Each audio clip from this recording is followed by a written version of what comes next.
Value Investing FM, episodio 337.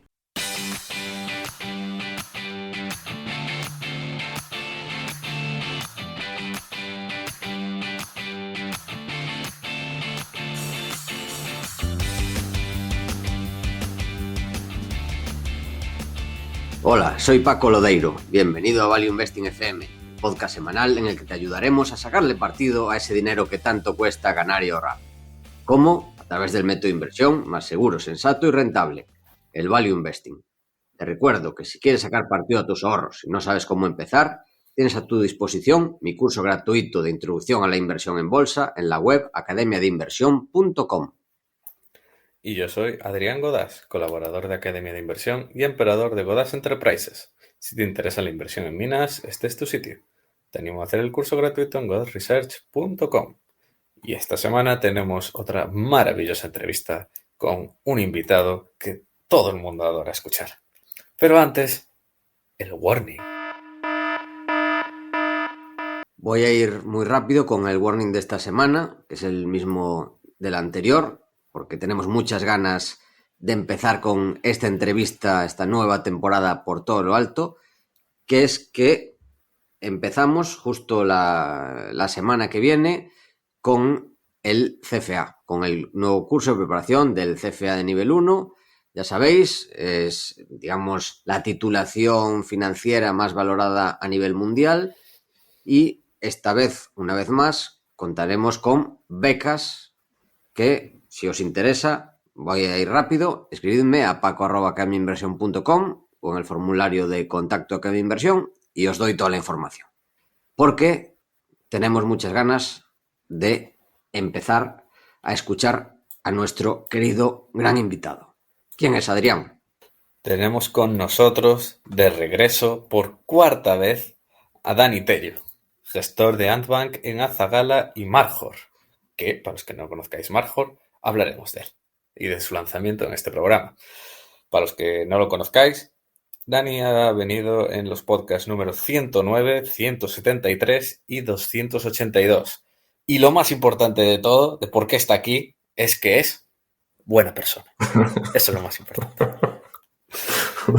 Ya sabes, eso es lo importante. No necesita más presentación. Bienvenido a Value Investing FM de vuelta, Dani. Encantado de estar aquí y muchas gracias por invitarme una vez más. Me he quedado sin palabras, Bueno, es que me he quedado sin palabras con lo de la presentación de buena persona. Yo creo... Te esperabas lo peor de la presentación. Me esperaba cualquier cosa, viniendo de audio, me esperaba cualquier cosa y yo creo que hoy en día está infravalorado la cualidad de intentar ser buena persona. ¿Sabes? Es decir, yo es algo que busco con ahínco cuando me reúno con gente o trato de identificar equipos directivos, inversores, otros gestores. Para mí es una cualidad fundamental, pero posiblemente hoy se ponderan otras cosas. Muy buena reflexión. Empezamos fuerte, ya para empezar. Bueno. Todo el mundo se reía de haber dicho, tal, buena persona. Mira, ya sale primera buena reflexión. Vamos allá, entonces. Venga. La primera pregunta, Dani, es obligada, que es ¿cómo has vivido este último año de... No sé cómo calificarlo, porque de turbulencia siempre ha habido turbulencias. O sea, hay pocos años donde no las haya habido. ¿Cómo lo has vivido? Y si ha habido algunos movimientos destacables entre las empresas de tu cartera. Luego ya empezaremos a hablar de empresas, pero ¿has movido mucho la cartera este último año? ¿Cómo lo has vivido? Tanto en Azagala y luego hablaremos de Marjor. Pero bueno, vamos a hablar un poco en general de la cartera de Azagala. Sí, los últimos 12 meses pues han sido 12 meses tranquilos, no en términos de volatilidad, porque estáis en mercado igual que yo y sabéis que no te puedes despistar un momento, como por ejemplo ha pasado en agosto o está pasando esta semana de primeros de septiembre, pero han sido unos 12 meses tranquilos de rentabilidad pues, algo razonable, ni muy bueno ni muy malo. No sé si es un 12, un 13, un 14 en los últimos 12 meses. También depende de cuando cojas la fecha de corte, con lo que está pasando estos días, pero bastante normal y mover la cartera muy poco. Muy poco. O sea, creo que el último informe semestral que se escribió en CNMV, creo que el índice de rotación de la cartera era cercano a cero, si no fuera a cero. Algunas empresas han salido, incorporamos 2 nuevas empresas el año pasado. Y como bien dices, pues bueno, pues recientemente hemos lanzado Marcor o Marjor, pero la prioridad siempre es Azagala. Siempre es Azagala y el estilo de inversión, el proceso, es algo que yo machaco mucho a mis partícipes en las cartas, no cambia. Siempre tratamos de buscar activos infravalorados, activos únicos, líderes de su nicho, que tengan o estén construyendo una posición competitiva fuerte que les permita competir en su nicho y crecer en nichos adyacentes muy grandes. Eso no cambia. Lo que cambia es la percepción del mercado y las rentabilidades, pues que unas se obtienen en plazos más cortos de tiempo y para otras hay que esperar más tiempo. Pero vamos, 12 meses es poco para invertir en pequeñas compañías, aunque los últimos 2-3 años hayan sido un infierno para los inversores en pequeñas compañías por la desconexión tan grande que tiene ahora mismo el mercado respecto a los fundamentales y a las valoraciones de las pequeñas compañías. Fantástico. Y ya me imagino lo que vas a decir, pero ¿cómo ves la situación actual en la economía y los mercados? No tengo ni idea. Lo sabía. No tengo ni idea, es decir, es que no venden bolas de predecir el futuro. Entonces, no sé si Canadá va a bajar tipos hoy, si el ECB lo hará la semana siguiente, si luego la Reserva Federal. Es decir, es evidente que uno no sea capaz de predecir los próximos movimientos con exactitud. Sí parece que todo indica que la senda de subidas de tipos forzadas que vivimos durante 2022 y 2023 está acabada y hay un nuevo entorno de tipos de interés. Al final los tipos de interés afectan mucho a la valoración de las empresas, a la financiación, a los costes. Entonces, creo que es algo importante a vigilar, ser consciente del mundo en el que te mueves, pero no pierdo tiempo en intentar predecir qué es lo que va a pasar en los próximos meses, días, semanas o meses con la economía y con los mercados. Es que no me sirve para nada. Ya tal y como te conocía, ya sabía que dirías eso. Completamente. Pero es la pregunta de rigor, lo lamentamos. No, está bien. Y ahora vamos con uno de los temas interesantes, y es, ¿qué es Marjor? Bueno, para empezar, además tienes que explicar el nombre, que me parece precioso, ya te lo he dicho antes, y el logo también. Y es, ¿qué es Marjor y cómo surge la idea? Marjor es una idea que llevaba años en mi cabeza. Quien me conoce sabe que yo nunca doy un paso adelante sin tener previstos y sin conocer los siguientes 10 pasos posteriores, ¿no? Entonces, Azagala ahora recientemente ha cumplido 5 años desde su lanzamiento en julio de 2019 y Marjor es un complemento a Azagala. Marjor o Marcor, como se quiera decir, es un hedge fund que viene a complementar nuestro estilo de inversión en Azagala con la regulación que permite a un hedge fund concentrar muchísimo más las posiciones y que no importe tanto la iliquidez o el número de acciones que se cruzan en una compañía, sino que importe realmente qué es lo que está ocurriendo en la compañía y que no importe tanto el tamaño de la compañía, sino la calidad de la gestión, la calidad de los beneficios, la calidad de su posición competitiva y permite pues plazos más largos, horizontes más largos de inversión. Eso sí, todo esto no es gratis, implica una mayor volatilidad y esto no es para todo el mundo, es solo para inversores profesionales y con absoluta certeza Marcor tendrá periodos de caídas muchísimo más significativas que Azagala, pero a cambio, en el largo plazo, entregará más rentabilidad que Azagala. Entonces, eso es Marcor. Marcor es una idea que estaba en mi cabeza desde hace muchísimo tiempo, que nos permite complementar la estrategia de Azagala y aprovechar todavía más la desconexión que hay en los mercados, en muchas pequeñas compañías que no tienen analistas, que no las sigue nadie, que son tremendamente ilíquidas, y es una manera de aprovechar todavía más la búsqueda de activos infravalorados. Más concretamente, Dani, nos gustaría preguntarte, en tu opinión, ¿para quién tendría más sentido Azagala y para quién tendría más sentido Marcor? Independientemente, es una cuestión de capacidad económica. En España, tal y como está definida la regulación, en un hedge fund solo pueden invertir inversores profesionales, y para ser inversor profesional tienes que cumplir 2 de 3 requisitos. 1, trabajar en el sector financiero. 2, tener un patrimonio superior a $500,000 de euros, patrimonio financiero, no inmobiliario, sino financiero. Y 3, ser muy activo en los mercados, es decir, hacer un mínimo de 40 operaciones al año. Entonces, no todo el mundo es capaz de cumplir estos 3 requisitos. Si los cumples, no tienes mínimo. Y si no los cumples, es decir, pues tienes que invertir más de 100.000 euros. Entonces, es una restricción con la que yo no estoy de acuerdo, porque creo que la manera de definir a un inversor no debe ser por su patrimonio financiero, por su capacidad, sino por sus conocimientos, y de esta manera no se demuestran conocimientos, pero así es como está montada la regulación. Entonces, hay una restricción muy fuerte en los mínimos de inversión, y eso hace que no todo el mundo pueda acceder. Y adicionalmente, no todo el mundo debería acceder a este tipo de vehículos, de hedge funds o de fondos de inversión libre, porque son fondos con una volatilidad muy alta y una liquidez reducida.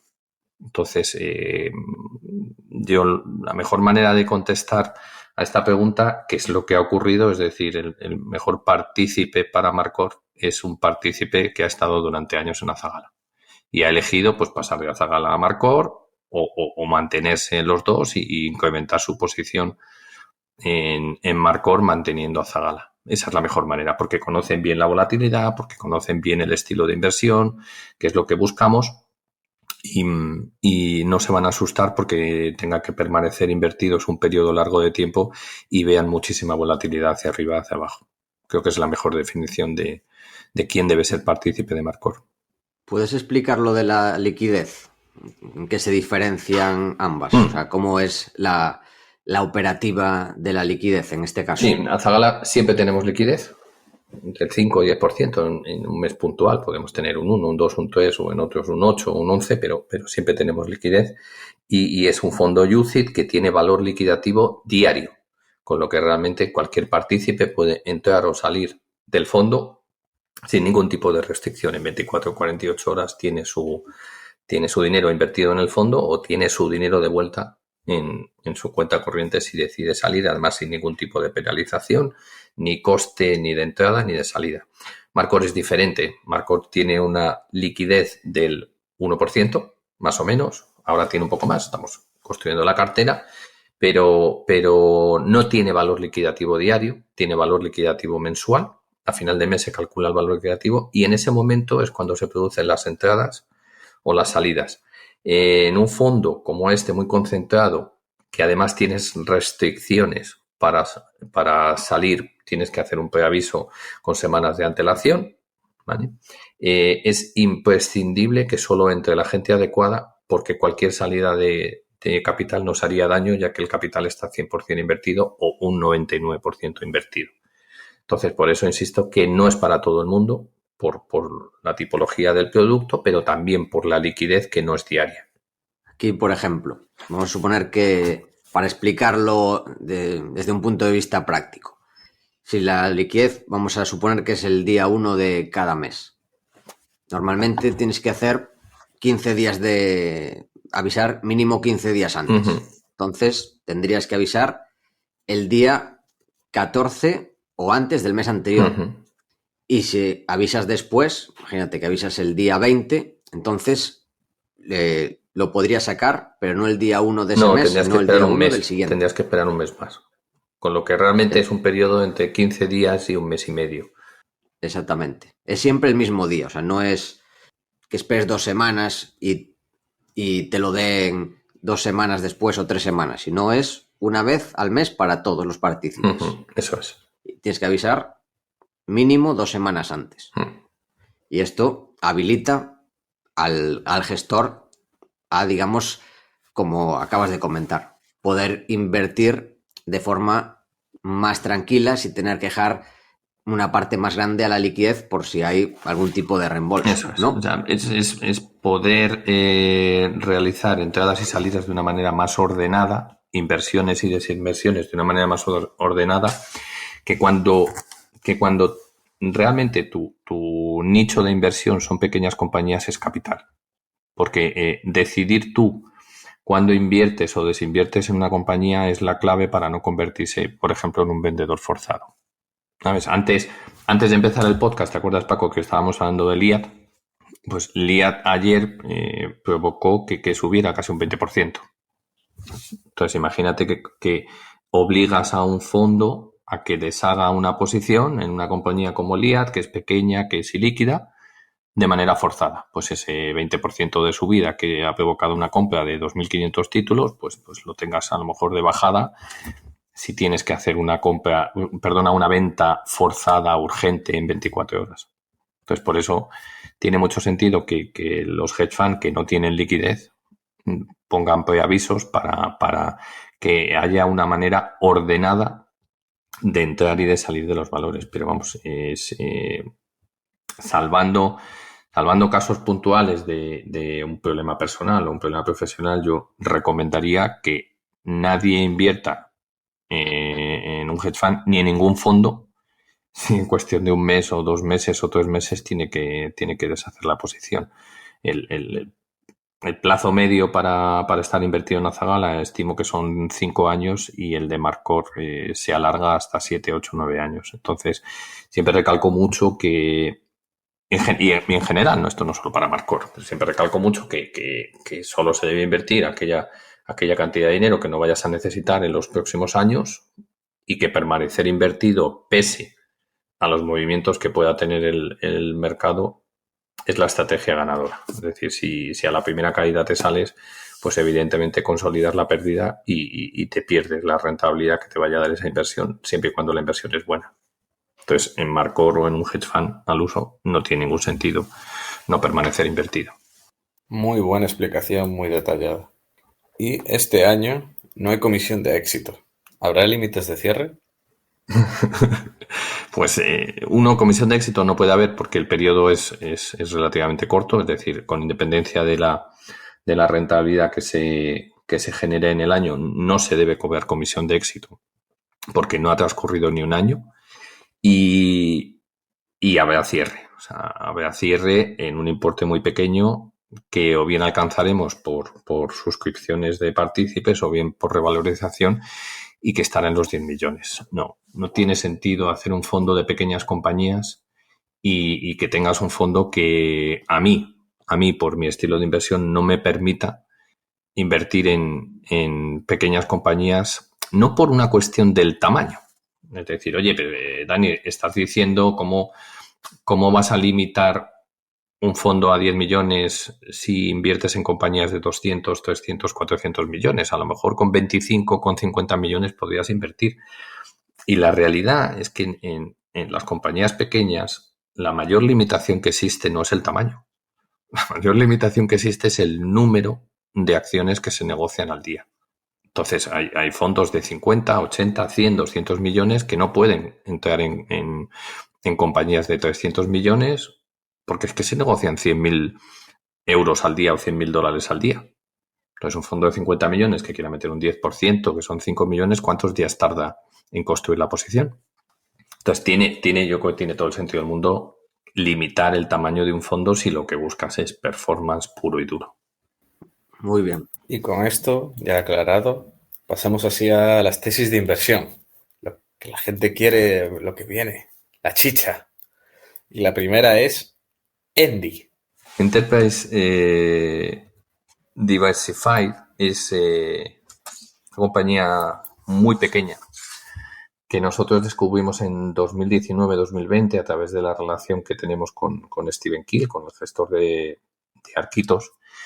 Y como suele ocurrir cuando es una compañía que está en el OTC, es un holding y hay ruido, porque es una compañía que siempre ha tenido ruido, es muchísimo más fácil que la compañía se encuentre mal valorada. Hasta tal punto que en los últimos 3 años nosotros hemos podido construir una posición razonable, no muy grande por las limitaciones que tienen todos los fondos para tener un peso significativo en empresas poco líquidas, pero una posición razonable que suponía valorar la compañía en 17, 18 millones y cuando tenía una posición de caja de 20 millones. Entonces, de primeras ya entras en un activo claramente infravalorado. Por si alguien no me entiende, es decir, esto es como mañana tú me ofreces tu casa y tu casa me la valoras en 170.000 euros y después de comprarte la casa me encuentro que debajo de la cama tenías 200.000 euros. O sea, realmente la casa, el activo, si se liquidara, si se vendiera, pues al final no me ha costado nada. Y esto que a mucha gente le pueda sorprender porque realmente se trata de una compañía cotizada. Es verdad que cotiza en el OTC, que es una bolsa menor, es una bolsa que no tiene los mismos requisitos de transparencia en las cuentas trimestrales, semestrales o anuales que una bolsa de nivel superior como el Amex, el Nasdaq, etcétera, pero son compañías con cuentas auditadas. Entonces es una realidad que la caja está ahí. Y dentro de los diferentes negocios que tiene Enterprise Diversified, a mí había un negocio que me apasionaba especialmente, que es una gestora de fondos de high yield que se llama Crossing Bridge Advisors, que está liderada por un profesional con más de 25 o 30 años de experiencia que se llama David Sherman, que es el CEO de todo Enterprise Diversified en la actualidad y es el accionista mayoritario, que es realmente fácil predecir los resultados de una gestora de fondos. Y como bien sabéis, todos los días en un fondo se detrae la comisión de gestión. Entonces, si son fondos que se dedican a hacer deuda, la previsibilidad de los ingresos es mucho más recurrente, pues porque al final la volatilidad que tienen ese tipo de fondos, aunque sea high yield, y la permanencia de los partícipes dentro de los fondos, es decir, hace que los activos sean muy predecibles y por tanto puedas predecir los ingresos. Entonces, una compañía que estuvo en una fusión inversa durante 18 meses generó una tonelada de documentación, que ahí es donde yo creo que reside muchas veces el desconocimiento del mercado, que a la gente no le apetece ponerse a leer 400, 500, 600 hojas para realmente quedarte con la esencia del negocio y decir, pues mira, es que esta compañía, fuera de todo lo que está pasando en la fusión, en lugar de ganar 1,5 millones, pues va a ganar 2,5 millones el año que viene, porque soy capaz de saber cuántos activos bajo gestión tiene, cuál es la comisión de los fondos y cuál es el margen de beneficios. Una gestora de fondos, que es un negocio magnífico, que te da márgenes de beneficio del 40-45% una vez que tú alcanzas escala y tamaño. Entonces, una compañía que estuvimos acumulando entre 3 y 4 en ese entorno y ha estado plana durante mucho tiempo y pues al final nos hemos tenido que deshacer la posición porque ya tenía un peso significativo y es una compañía ilíquida entre 8 y 9. Entonces, pues ahí tienes como un activo único, que es una gestora de fondos de crédito liderada por un tío excepcional con más de 25 años de experiencia. Tener 25 años de experiencia en high yield no es algo muy común. High yield es un mercado de minas absolutas. Entonces, tener una larga trayectoria en ese mercado los fondos de Bill Sherman, con 5 estrellas Morningstar, algunos de más de 10 años, es un aval muy importante para valorar la capacidad de un gestor. Entonces, compañías con ingresos predecibles, que son muy rentables, que son capaces de duplicar beneficios, pues te sorprende que el mercado te las entregue gratuitamente, como ocurrió en estos años. Y bueno, pues es una manera de explicar bien cómo la paciencia en este tipo de situaciones, que la acción puede estar plana durante años y llega un fondo más grande, hace las cuentas y se pone a comprar las acciones de la compañía, porque hasta 10 pues tienes un margen de seguridad muy alto. Y lo que comentas de estar plano y subir de golpe, o sea, quien vea el gráfico es tal cual. O sea, años sin moverse sobre los $4 y de repente, ¿en cuánto? En un mes o así. Marzo, abril, mayo empezó a volar. Mes y pico o así. Hacerse un más 100, multiplicar por 2. Sí, así es. Así es. Lo cuento en la carta. Me gustaría explicar que espero que cuando salga este programa mis partícipes tengan ya la carta del primer semestre de este año. Si no, estará a punto de salir la carta, y en la carta lo cuento de una manera detallada, además con el gráfico que hace referencia a Paco. Y ¿por qué la carta no la tienen mis partícipes? Que sé que muchos oyentes, tengo muchos partícipes que son oyentes de vuestro programa. Escribir una carta no es fácil, sobre todo si te gusta que la gente entienda realmente el contenido de la carta. Entonces, me exijo mucho, empiezo muy pronto a escribir la carta, me cabreo porque pienso que todo lo que escribo es basura, hasta que realmente creo que la carta tiene un contenido aceptable, que se entiende lo que va en la carta. Pero es que después esa carta tiene que ir a Bank, al departamento de cumplimiento normativo, tiene que hacer correcciones, después tiene que ir al departamento de marketing, con lo que realmente desde que yo empiezo la carta hasta que la carta le llega a los partícipes tarda un tiempo. Entonces, espero que la carta llegue antes del podcast, y si no, inmediatamente después del podcast. Y en la carta tenéis más detalle realmente de qué es lo que hemos hecho con Endy durante estos años, y es exactamente lo que dice Paco en el gráfico. Es decir, llega un fondo más grande que tú, llega un fondo que sabe hacer las cuentas, yo conozco a ese fondo, y al final dice, oye, ¿por qué voy a dejar pasar en 3, en 4, en 5, en 6 una compañía que tiene una buena parte de su tamaño en caja y que todos los años es capaz de crecer en beneficios? Pues no tiene ningún sentido. Y así es como funcionan las cosas. Las siguientes empresas que nos gustaría repasar son dos empresas bastante similares. Yo creo que su situación es bastante similar, que son Clarus y Lit, que también están viviendo una situación complicada a otras empresas del sector, incluso otras gigantes. Y nos gustaría que nos expliques qué está pasando, porque en general lo está pasando mal el sector, lo está pasando mal las empresas, esto se está viendo reflejado en las cotizaciones, pero tú sigues confiando en ellas, sigues teniéndolas en cartera. Así que si nos puedes explicar qué está sucediendo con estas empresas, qué está sucediendo, y sobre todo si ves que puede cambiar los próximos años. Sí. ¿Cómo nos encontramos en esta situación? Son tanto Clarus Corp con su división con su marca Black Diamond y Liat, son empresas que atacan nichos relacionados con el sector de outdoor y todo tipo de actividades al aire libre. Black Diamond más centrado en escalada, montañismo, y Liat en actividades relacionadas con motocross, mountain bike, etcétera, ¿no? Entonces, son estrategias diferentes y son compañías diferentes. Liat es una compañía muy de nicho, centrada en protectores de pecho, que llamaríamos collarines, ¿vale?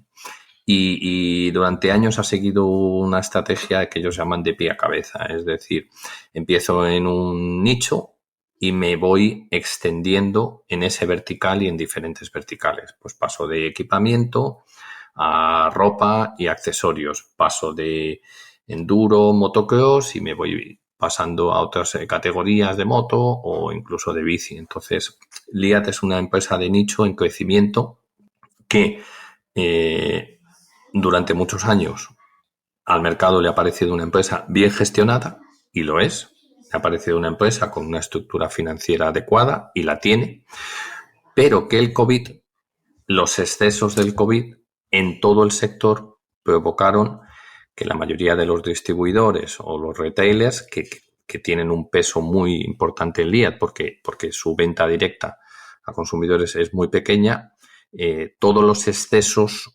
de demanda no atendida se tradujeron en exceso de oferta, y durante estos años básicamente los distribuidores lo que han hecho ha sido purgar y purgar y purgar excesos de inventarios. Por eso todo el sector está como está. Clarus es un caso sectorial similar, es decir, sí tiene un mayor peso en DTC, en Direct to Consumer, en venta directa a cliente, pero también depende de specialty retailers, de distribuidores, y han estado purgando inventarios. Pero Clarus, adicionalmente, ha habido un cambio en la dirección de la compañía, no en la propiedad de Warren Candes, sino un cambio en la dirección de la compañía. Desde hace tiempo ya no está John Walbridge y se han ido fichando diferentes directores para las divisiones.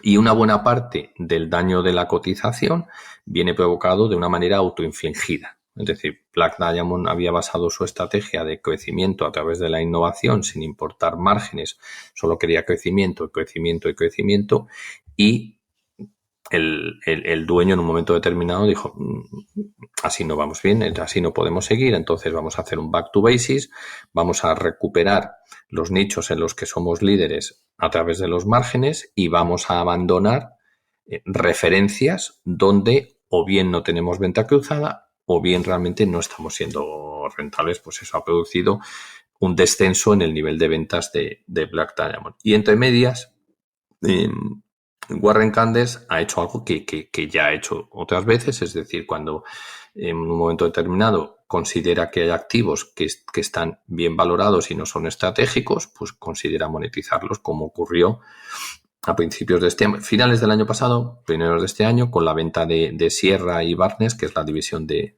munición, por 175 millones para reducir la deuda en su totalidad, que se provocó con la compra de Rhino-Rack, que es una empresa magnífica que se dedica a atacar un nicho gigante como es todo el equipamiento que se necesita para actividades al aire libre. Pues desde el suelo, la base que se pone en el techo para transportar cualquier tipo de carga, o bicis, o incluso montar una tienda de campaña, y a partir de ahí hacer mucha venta cruzada con montañismo, con montañeros, con cazadores, con pescadores, es decir, gente que hace actividades al aire libre con todo tipo de equipamiento, y es un nicho gigante.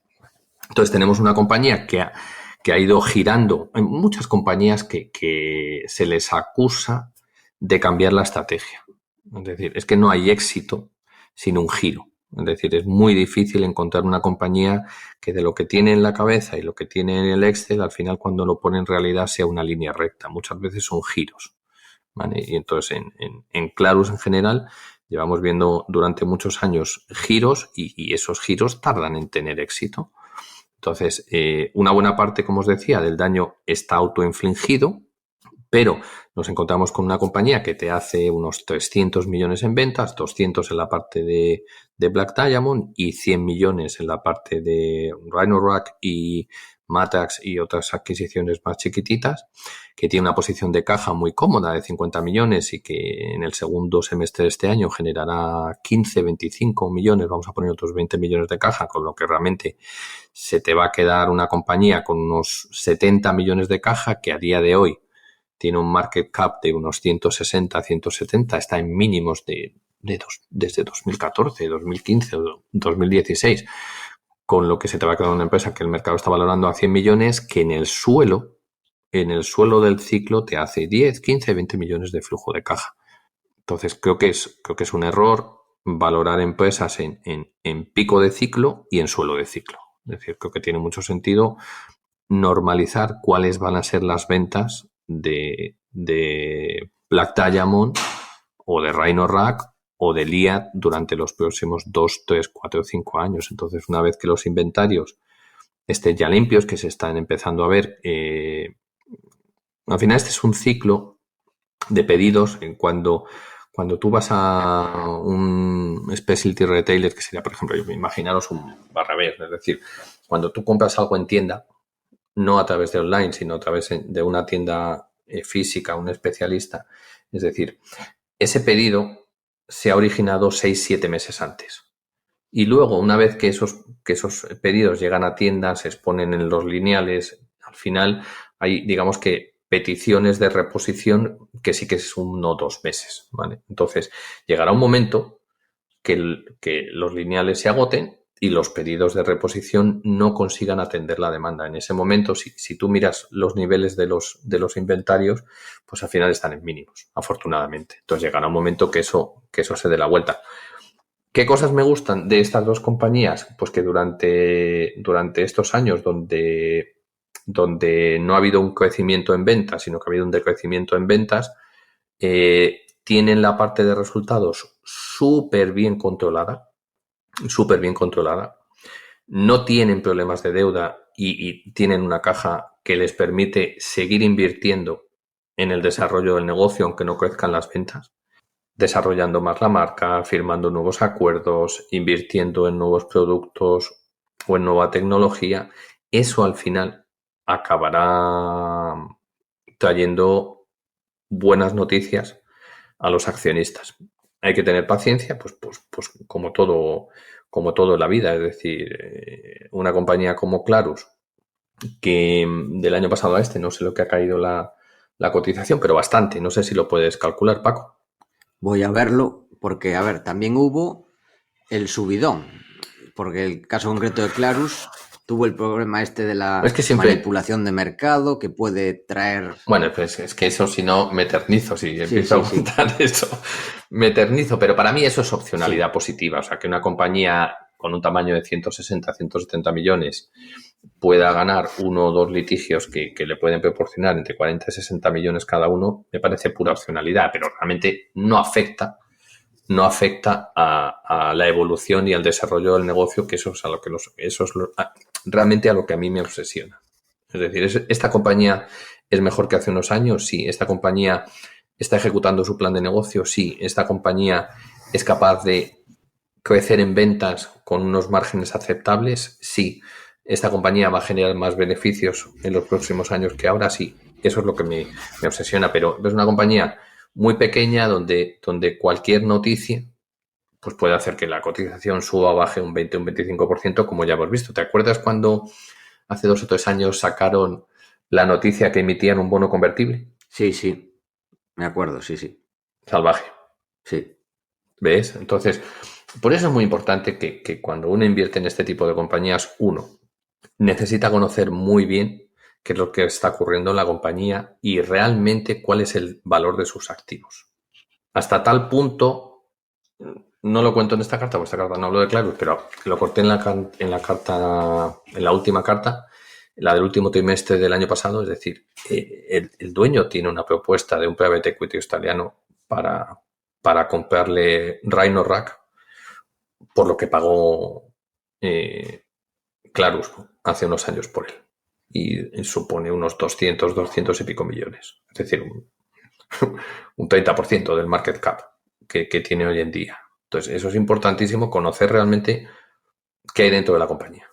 2, compañías pequeñas se ven muchas veces envueltas en guerras terribles en las que tú no eres arte ni parte. Es decir, eso comentaba Paco, unos fondos, unos hedge funds, aprovechando que unos accionistas de referencia querían incrementar posición en Clarus durante 2022, si no recuerdo mal.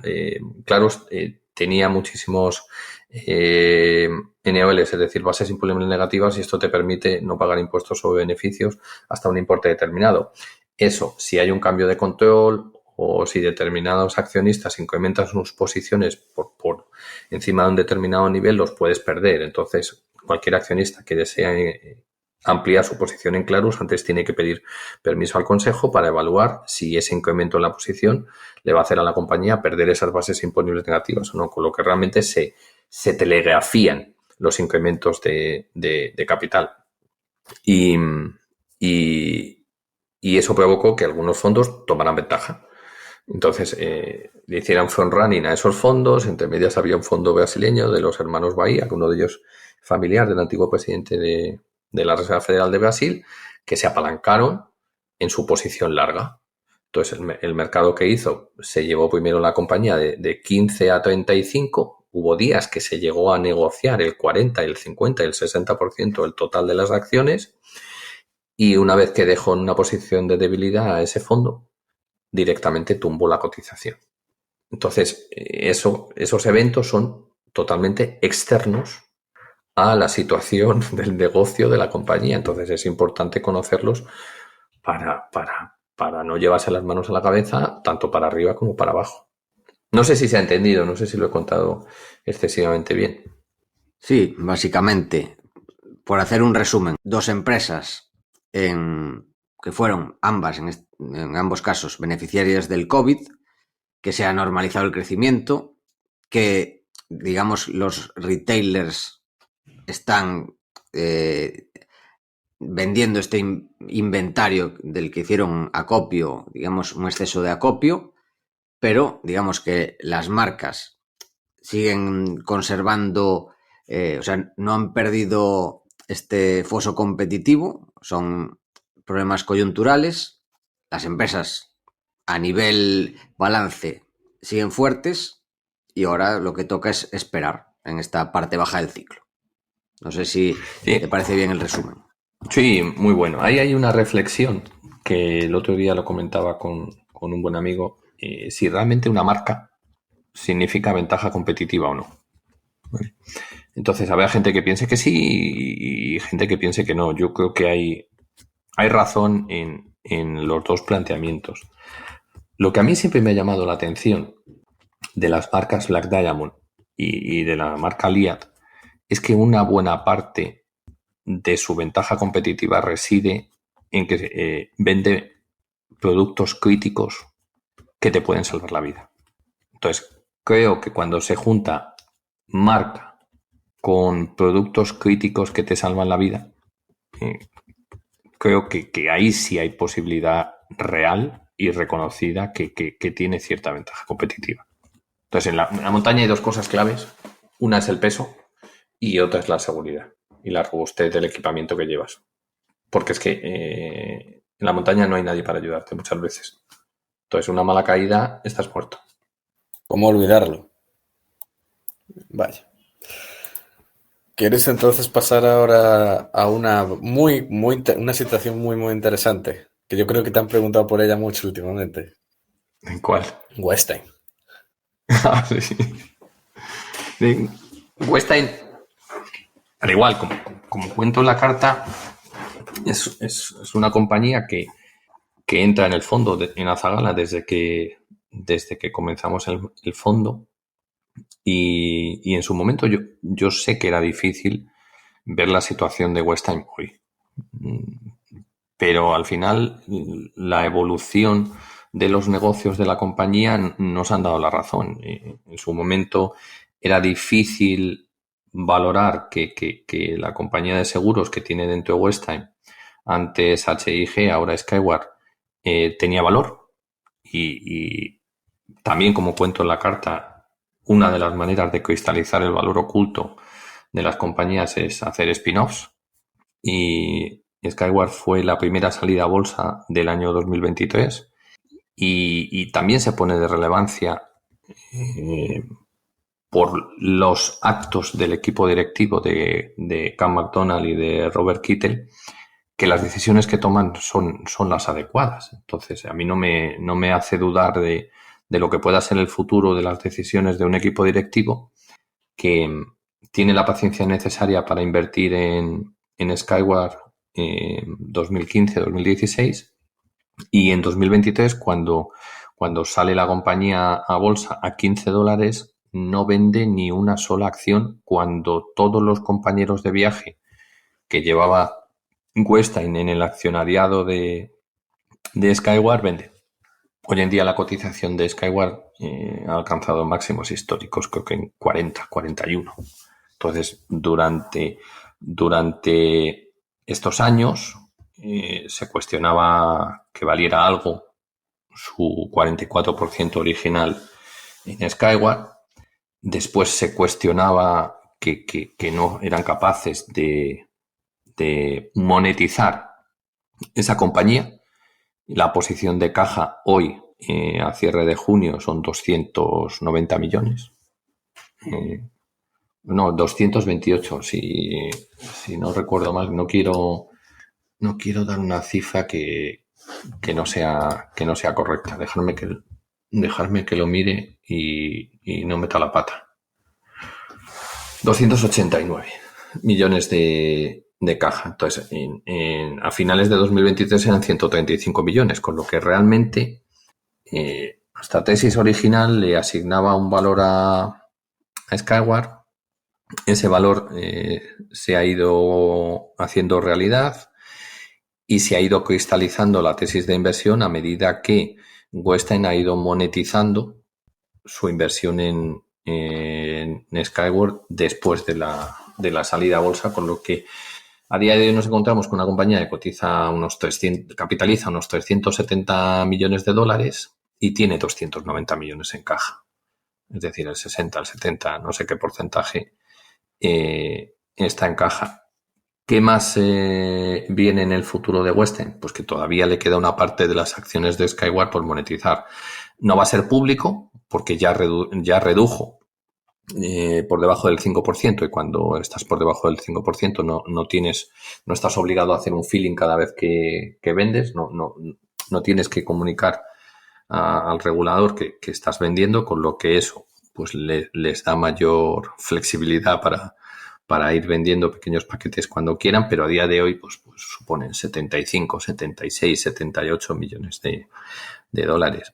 Y otra de las cuestiones que se cuestionaba... O sea, ya subimos el market cap, solo con esto. Sí, claro. Si le sumas a 289, pues otros 75, prácticamente el market cap lo tienes. Lo tienes entre lo que tiene en caja más lo que vale Skyward, que es una compañía cotizada, que se puede ver la valoración, pues ya tienes ahí realmente la caja, ¿no? Perdona, la capitalización de la compañía. Y luego, adicionalmente, yo siempre he defendido que el dinero que tenía Westin y que le administraba Arena era caja. Entonces eso también... Es que Westin siempre era una compañía que tú contabas la tesis de inversión, la pitcheabas a cualquier inversor profesional o de manera pública y siempre había una duda, siempre había una cuestión que ponía en tela de juicio la valoración. Decía, es que Skyward no vale nada. Tienes una compañía que sale a cotizar a bolsa y se va de 15 a 41, pues sí que valía. 2, es que no va a ser capaz de monetizar su posición en Skyward porque teniendo un 44% de las acciones va a tumbar el valor de la compañía cuando la venda. No solo no ha tumbado el valor de la compañía, sino que la acción ha subido como un cohete. Tercero, es que el dinero del holding que administra Arena no es caja. Bueno, pues en el último Investors Day comunicaron de manera efectiva y por escrito que ese dinero iba a ser caja y que iba a retornar al holding para devolvérselo a los accionistas o iba a retornar al holding para realizar una adquisición, ¿no? Entonces, parece que ya dices, pues ya todo lo que cuestionaba la gente, que no quería invertir en Westin o que decía que estaba bien valorada o no estaba infravalorada, pues todo eso se ha desmontado, pero al final siempre habrá algo más. Es decir, y otras de las cuestiones es decir, es que Westin tiene el 51% de Arena.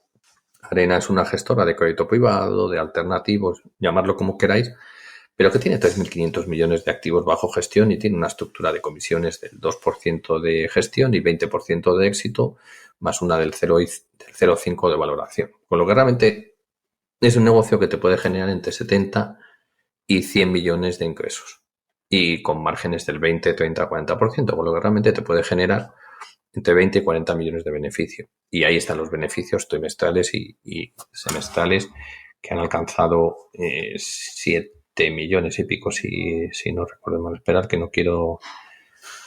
7 millones en el primer semestre, que el 3,7 son para Westin por su participación del 51%. Pues realmente cada vez más te vas dando cuenta que es una compañía que el downside está muy protegido porque tiene muchísima más caja que lo que dice el mercado que vale. Una pregunta, ¿cuánto tiene Sí. en Arena invertido? Porque comentaste, bueno, más o menos. 154 millones. Vale. Que es otro casi 50% de la capitalización. O sea, ya Sí. solo entre lo que tiene en caja, más lo que le queda de Skyward, más esto, ya nos ponemos en el 150 del market cap, aproximadamente. Sí, se va por encima de 500 tranquilamente. Ojo. Y esto no hay que... Se va por encima. Porque, bueno, digamos, la tesis fue evolucionando, había partes que se dieron, pero digamos que eran discutibles. Esto es difícilmente discutible. Este 150%, no. Yo creo que...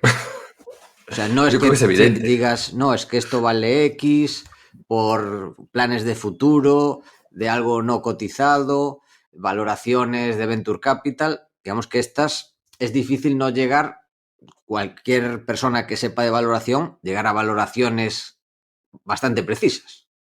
Sí, y además yo tengo una cifra más precisa, pero prefiero quedarme corto y digo, pues mira, esto vale como mínimo 500 millones, porque sé que va a tener más caja de 500, pero ojo que ya le he descontado todo lo que tiene que pagar, bonus al equipo directivo por la venta de Skyward, impuestos, etcétera, pero no estoy teniendo en cuenta la rentabilidad que están generando esas divisiones. Es decir, ni estoy teniendo en cuenta la rentabilidad que está generando Arena, ni estoy teniendo en cuenta la rentabilidad de esos 153 millones.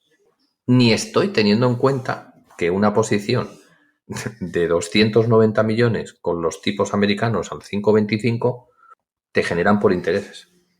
Entonces, creo que es una valoración muy conservadora. Adicionalmente, te estás llevando el 51%, es decir, miras a 2 años y dices, oye, pues si la acción no se mueve, ¿qué tengo? Pues tengo 500 millones de caja frente a una valoración hoy de 370, es decir, de $2,9 por acción se debería ir a 4, solo por la caja, pero además es que soy dueño de todos los activos que tiene Westin. ¿Y cuál es el activo que tiene Westin? El 51% de Arena. Entonces, es realmente sorprendente cómo la bolsa, que para mí es el nicho más competitivo del mundo, donde hay gente más inteligente y más cantidad de gente y máquinas mirando el arbitraje y la infravaloración, y hoy en día pues puedas comprar este tipo de activos con un descuento significativo. Y ojo, que es que estamos hablando de una compañía como Arena que te ha crecido a tasas del 40 o 50% los activos bajo gestión desde que comenzó. Y que además dentro, cuando tú realmente analizas bien la compañía como se debe analizar las compañías, que no acaba en mirar los informes trimestrales o los informes anuales o las memorias o la auditoría o reunirte con el equipo directivo. Es decir, cuando tú analizas bien qué hace Arena y qué medios tiene Arena, descubres cómo son capaces de monetizar una herramienta como Questor, que es única en el mundo y que la están monetizando vendiéndosela a otras gestoras de fondos más pequeños, a Family Office. Entonces, yo creo que Adri, que transversalmente ha rozado a Arena, nos puede dar una opinión sobre qué opina de Arena. Arena, te lo sintetizo muy rápido. Es de temas de private lending, direct lending, ese tipo de préstamos, yo no he visto cosa igual jamás en mi vida. O sea, el nivel de flexibilidad y de todo no lo he visto nunca. O sea, porque además ya lo sabes, temas de deuda y crédito, todo está hipercompartimentado. O sea, no, yo solo hago high yield europeo en empresas más grandes de X millones cotizadas. Ah, yo solo en el sector de infraestructura en Norteamérica. Estos tíos, literalmente les puedes llevar una mierdecilla de mina que ni cotiza en un país chungo y mientras le salgan los números se lo van a mirar. O sea, es increíble. Es que Questor precisamente permite esto. Es decir, cualquier profesional de banca de inversión que se dedique a lo que dice Adu y a private lending sabrá que no existe la posibilidad de enlazar en una aplicación informática toda la vida de un préstamo.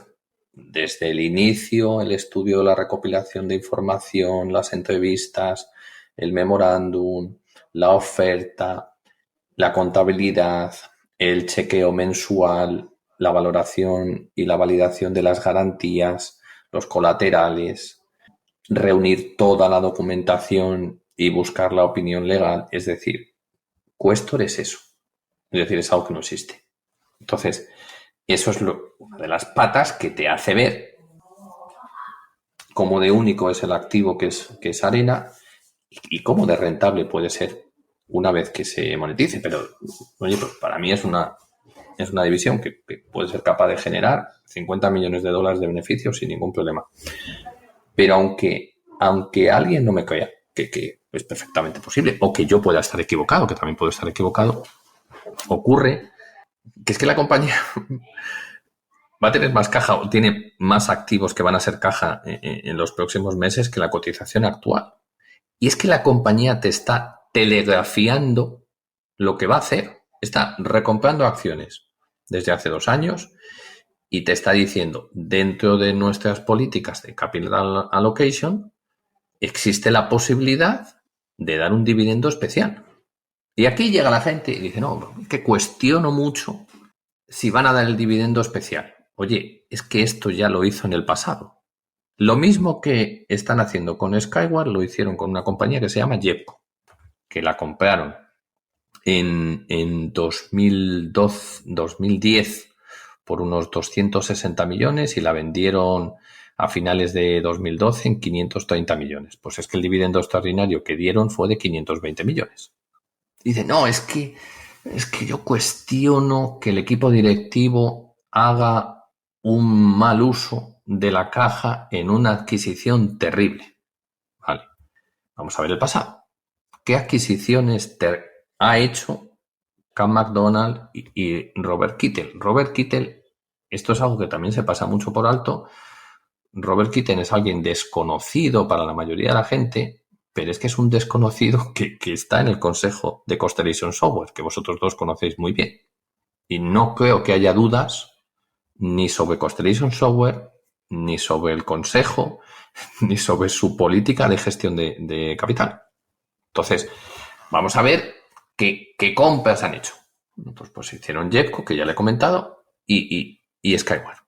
Skyward en su momento se invirtió unos 170 millones entre 2015 y 2020 y a día de hoy, entre lo que se ha monetizado y lo que falta por vender, estamos hablando de 450 millones de dólares. Entonces, no creo que se merezca el calificativo de malos gestores de capital o que vayan a hacer ahora una mala adquisición.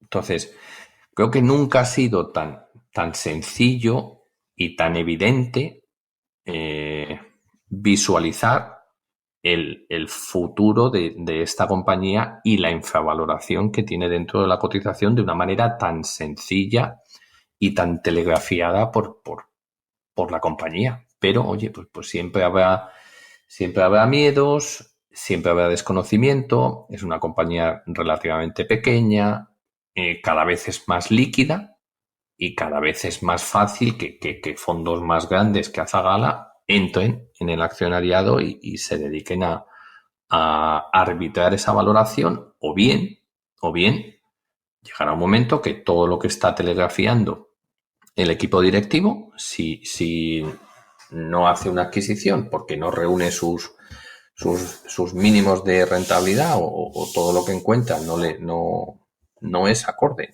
a lo que ellos buscan y a las adquisiciones que han hecho, pues dará un dividendo extraordinario o hará una tender offer.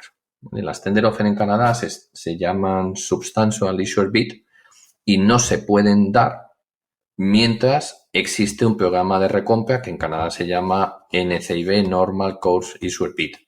Entonces, eso acaba precisamente el 29 de septiembre y si hay una tender offer, pues la podríamos ver a partir del 1 de octubre. Me gusta cómo ha evolucionado el caso de Westin, porque ha pasado a una valoración que había componentes de cálculos, digamos, que había que hacer asunciones, ahora que poco hay que asumir, digamos. O sea, los números son bastante claros y todavía el mercado parece que no lo reconoce. Entonces, si antes era una oportunidad, obviamente antes estaba más barata, la cotización estaba más abajo, pero con toda la subida parece que el mercado no lo refleja. O sea que es interesante esta subida y no sé si podemos llamarlo de risking o esta aclaración del valor de cada una de las partes. Muy interesante, Westin. Sí, hay una cosa curiosa, como dices, Paco, y es que, oye, entras en una compañía y es verdad que tienes que ser capaz de predecir con cierto grado de visibilidad o de certeza cuál va a ser la evolución futura del negocio y la valoración, ¿no? Y es evidente, o sea, no hay nada más cierto en una compañía que la caja, ¿no? Y por eso la cotización subió durante una buena parte del año pasado. Si tú enlazas la cotización de Skyward con la cotización de Westin, ves que se comportan de una manera, con una correlación razonable entre las dos, ¿no? Pues a medida que subía la cotización de Skyward, subía la cotización de Westin. Pero desde septiembre del año pasado, esa correlación se ha roto. Cuando no tiene ningún sentido.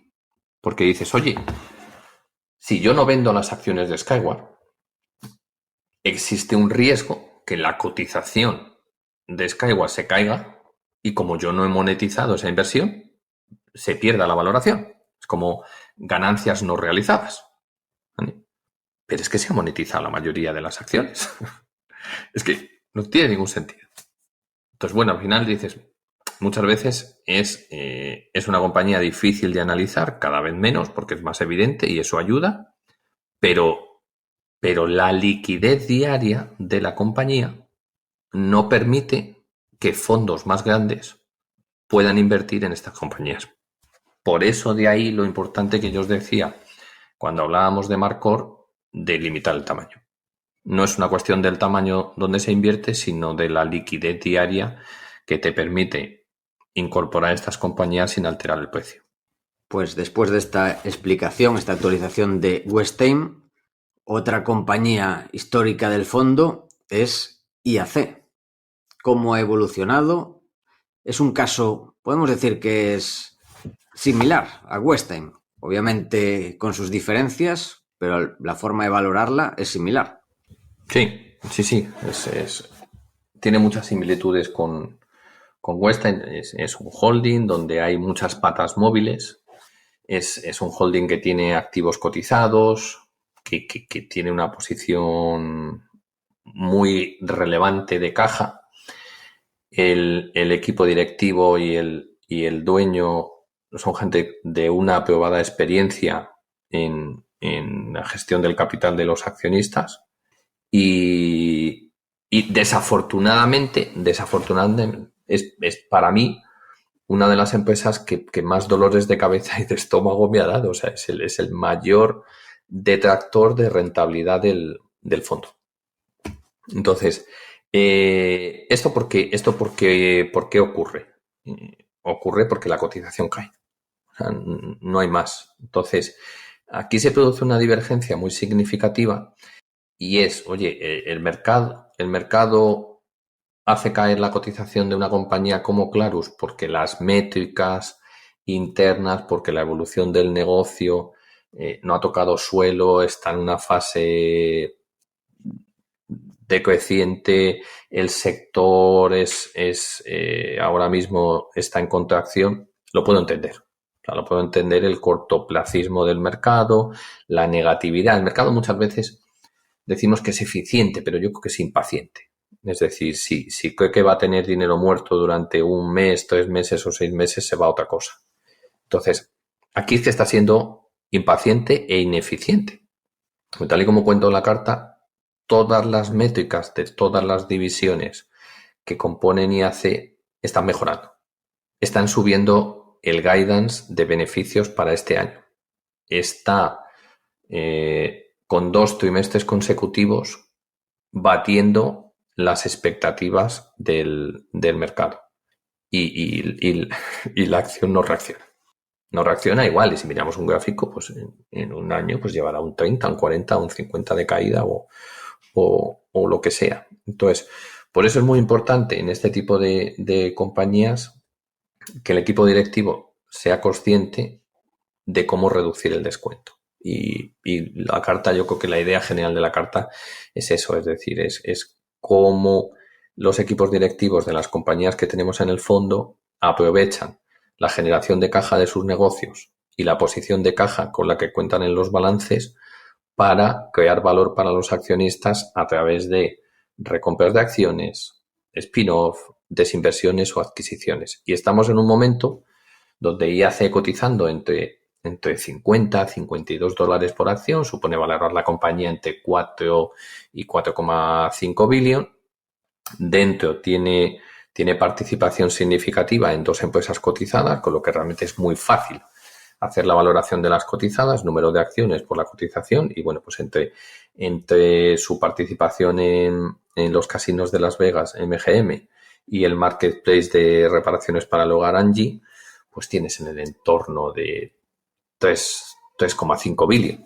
¿Vale? Le sumas luego un billion que tiene en caja a nivel del holding, pues ahí tienes realmente la valoración actual que le asigna al mercado a una compañía como IAC, pero es que IAC dentro tiene una serie de activos no cotizados que están generando beneficio, como Dotdash Meredith. Dotdash Meredith es el dueño de editoriales de impresión y digitales, antiguas revistas como People, como All Recipes, como Better Homes and Gardens, que alcanza el 92% de la población femenina en España, tiene unos 150 millones de visitas mensuales y es un negocio de publicidad.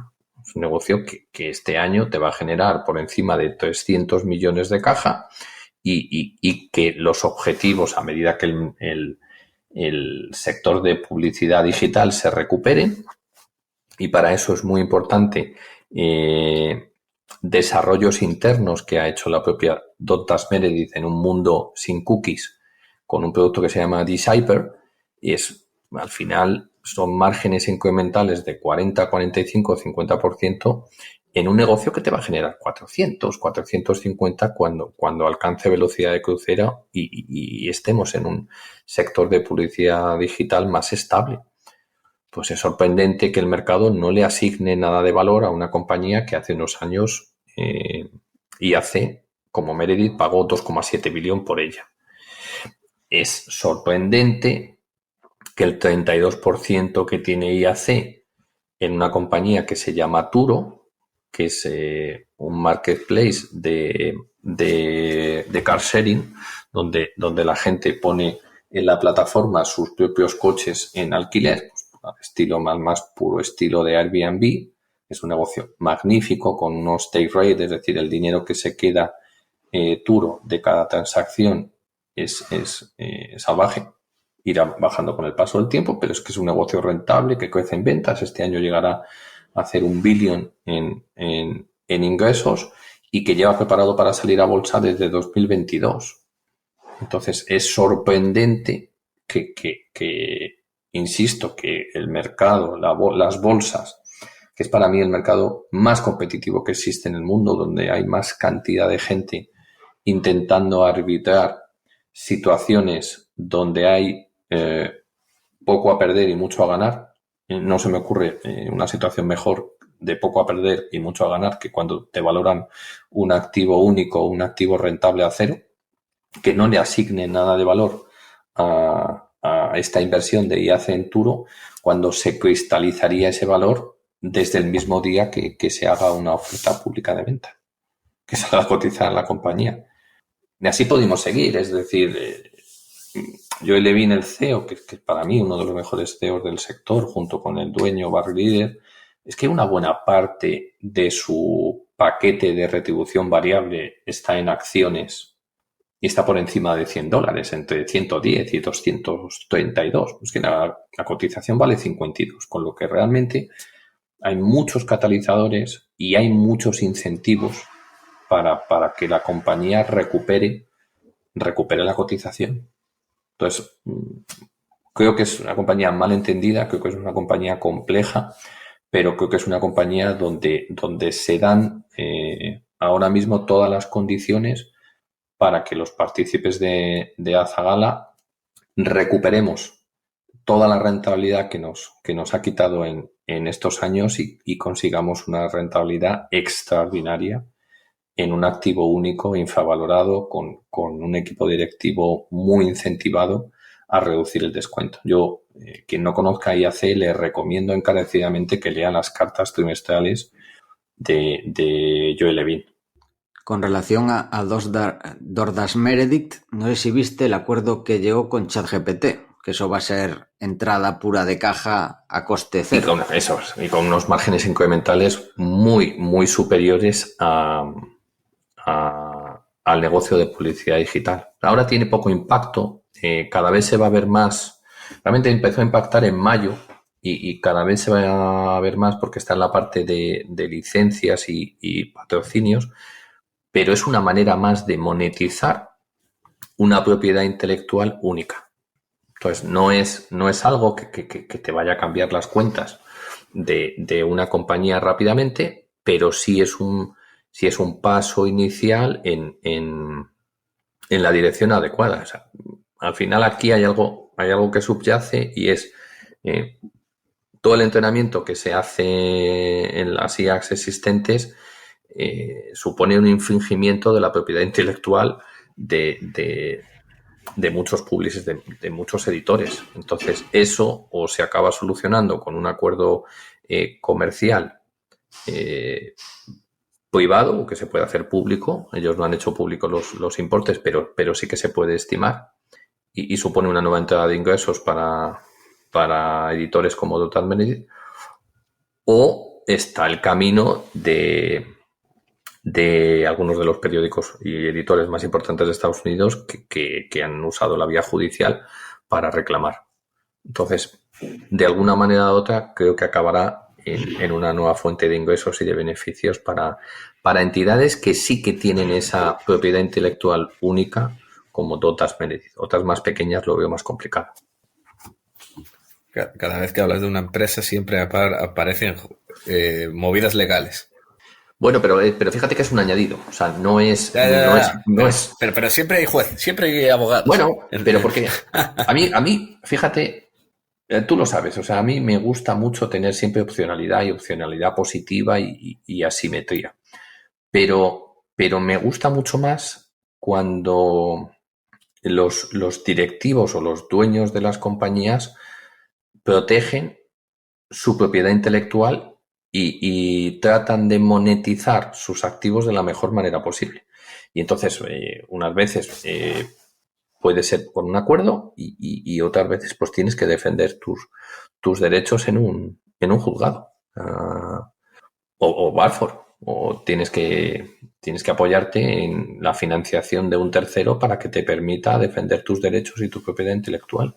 Que es otra compañía que no hemos hablado, que tiene una desconexión salvaje sobre realmente la capacidad que tiene de generación de caja y la valoración de los activos que tiene en el balance y que y que más tarde o más temprano, pues la juez Pesca ayudará a que esto cristalice. O un acuerdo. Y otra vieja conocida también es Neckar. ¿Puedes hacer una pequeña actualización de eso? Sí, Neckar, como pasa con IAC y con Weinstein, son compañías que llevan en el fondo con nosotros en Azagala desde el principio. He hablado de ellas extensivamente. Y en Lagarta cuento cómo la evolución del negocio ha sido muy superior a la evolución de la cotización.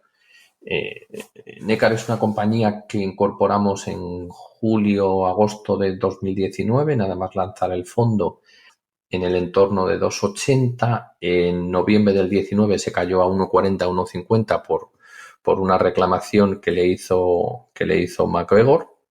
Evidentemente, si descontábamos la reclamación que le hacía MacGregor, era muy inferior al nivel de caja, con lo que decidimos valorar la compañía sin la caja. Y nos salía que era una compañía que estaba cotizando a 2 veces beneficios, 3 veces beneficios, con lo que entre 2,80 y 1,40 construimos la posición inicial del fondo. Muy rápido se fue, si no recuerdo mal, a 10. Y en 2022, 2023, si no recuerdo mal, pues se fue al entorno se fue a 6, 6,5, pues la gente se aburre. Y son compañías pequeñas que no generan noticias todos los días. Y si no generas noticias todos los días, pues al final, si hay mucho retail, pues la gente se aburre y no se fija realmente en lo que está pasando dentro de la compañía y no encuentra la cantidad de información que hay dispersa sobre lo que realmente le está afectando al negocio. Entonces volvimos a incrementar posición de una manera significativa entre 6 y 6,5, y ahora pues la cotización de la compañía está entre 10, 10,50 en ese entorno. Esta subida de la acción se produce como consecuencia de que Neckar en estos 5 años ha multiplicado por 2 las ventas, es decir, de vender 240, 260 millones, ha pasado a vender casi 600 millones, 575 el año pasado, y por todos los beneficios, por el apalancamiento que tiene la compañía. Es una compañía que una buena parte de sus ingresos provenían de su división Syncrolift, que son elevadores para barcos, que es un oligopolio, donde tienes márgenes del 20% y apenas tiene CAPEX, es decir, porque una buena parte de los elevadores que vende e instala, el 40% te viene pagado por adelantado por los clientes, con lo que realmente tiene sentido que el apalancamiento operativo se produzca y crezcan los beneficios de una manera más rápida que las ventas, con lo que realmente que se haya ido de 2, 3 a 10 es algo razonable porque los beneficios se han multiplicado por 3, pero si miramos más allá de la cotización, pues veremos que es una compañía que con la cotización actual supone valorarla en unos 1.000 millones de coronas noruegas. El cambio más o menos es 12-1, es decir, estamos hablando de una compañía de 80-85 millones de euros, que es muy chiquitito. A esos 1.000 de coronas noruegas le quitamos la caja, se nos queda en 750 aproximadamente, sin tener en cuenta que una buena parte de los proyectos que están casi finalizados y no se han cobrado no salen en la caja, y durante este último semestre la caja se va a incrementar significativamente, pero bueno, vamos a considerar que la caja permanece estable en torno de 230 o 250, se nos queda una compañía de 750 de valoración, que este año va a entregar entre 100 y 120 millones de beneficio. Estamos hablando de una compañía que está cotizando a un múltiplo de 6, 7 veces beneficios de este año, lo que supone que nos va a entregar una rentabilidad del 15% anual, aunque no se mueva la cotización de la acción. Ahí pues no estamos teniendo en cuenta las recompras que está efectuando la compañía, que lleva recompradas casi 3 millones de acciones por la infravaloración que tiene la cotización, y la compañía considera que el uso de la caja en parte es adecuado para recomprar acciones, lo que aplaudo y valoro, y no está teniendo en cuenta adquisiciones como la que hizo el pasado 15 de agosto de una compañía que se llama Globetech, que es una compañía que te va a entregar entre 70 a 80 millones de noruegas en ingresos con márgenes del 20% y más del 20%, más del 50% de los ingresos son recurrentes a través de contratos a largo plazo en los más de 150 clientes. Es decir, cada año que pasa, Nekkar es una compañía mejor, Nekkar es una compañía más diversificada que no depende de exclusivamente Syncrolife como hace unos años. En el segundo trimestre del año pasado los ingresos de Nekkar eran 100 millones y este año, si tenemos en cuenta todas las divisiones, incluida Globtech, estaremos ya en 200 millones, es decir, en un año prácticamente se han duplicado los ingresos. Entonces, como os decía, es una compañía más diversificada cada año que pasa.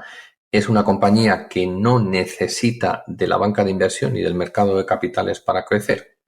No paga fees. Y como no paga fees, pues no recibe cobertura de las principales casas de análisis, con lo que eso hace que el tamaño y la liquidez de la compañía sea reducido, pero a su vez pues nos ha permitido durante muchos años tomar ventaja y incorporar e invertir en esta compañía a múltiplos muy bajos. Y adicionalmente el mercado no le asigna nada de valor a las divisiones que tiene dentro y que están generando ingresos y beneficios. Pues IntelliLeaf es una división de automatización y de SaaS que provee servicios no solo al resto de divisiones de Nekkar, sino externamente al sector de oil and gas.